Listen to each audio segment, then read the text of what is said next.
Hello everyone, thanks for coming outside today. This is the fifth and final video of my Turkey Hunting 101 series. If you missed any of the other 4 videos, you can click the links to my left, or you can follow the links below in the description if you're a mobile user. We're going to go ahead and today we're going to talk about decoys and what makes a good decoy versus a not so good decoy, and hopefully inform ourselves better as turkey hunters. So let's step over to the bench and let's get started. You can use any style of decoy you want, anywhere from a full strut tom to a half strut jake to a breeding pair to a flock, whatever you want. I have these 2 decoys out here just to show kind of the differences in realism and why I would like to use a certain decoy over a certain other, strictly based on the quality of the build, the paint, and the detail. So I'll show you first this one. This is just a very inexpensive, I think I got it off of Amazon. It's a foam decoy. You can see it has the seams. It was just 2 pieces that were glued together. We have the large holes in here which are used for the stakes to allow this this hen here to be in a feeding position, in a breeding position, in an alert position through the hole in the bottom here. As you can see, it has a port open here, and actually I have this stuffed with an old fluorescent vest, and actually that's what allows her to be kind of this size. When I first got this decoy, she had a pretty sizable dent in here from the shipping, obviously. I had to take a hair dryer to her, which she still didn't have the good shape, so I ended up stuffing her with this very thick down jacket here. And then also, if I were to harvest a turkey, I actually am just pulling that out and using that orange there as I walk through the woods to cover the tom, just to have a little bit extra safety. But anyway, like I said, we have the seam of the foam being glued together, obviously kind of tacky, definitely not realistic.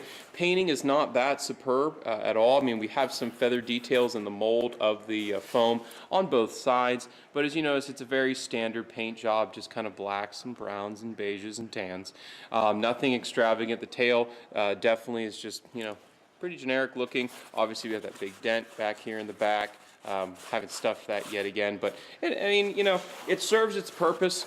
But again, the head is just, you know, very blandly painted. There was a lot of extra foam when I received this up here around the beak area. I took a hobby knife to that and it was to trim that down. The eye is just painted black. There's nothing special about it. So although rather inexpensive, and it probably does get the job done just fine, it's not necessarily the quality of decoy and the realism of decoy that I would prefer. Here we have a little bit of a higher grade. This one is molded rubber plastic. She does not bend well at all, so I do have to carry her full in the field. But you can see the detail, the obviously, of course, the feather cuts to them in the mold of the plastic, the painting as well, much more realistic going down into the tail region here. The head is just a world better. You know, the other one has a much kind of fatter neck. The whole neck kind of goes up into the wattle and into the beak. There's no snood. This one has a little bit of a snood to it. We have a either a glass or very glossy plastic eye. Look at the attention to the beak and to the nostrils, to the wattle and the neck. The neck obviously being a different color as it fades down into the breast area of the bird. Definitely a higher quality decoy. Looks a lot more realistic. Again, obviously a higher price point. You can do anything you want. You could do avian-x if you have the money for it. Montana decoy is a very good decoy. I think this one here is a flambeau. This one might be an upper end flambeau or something like that.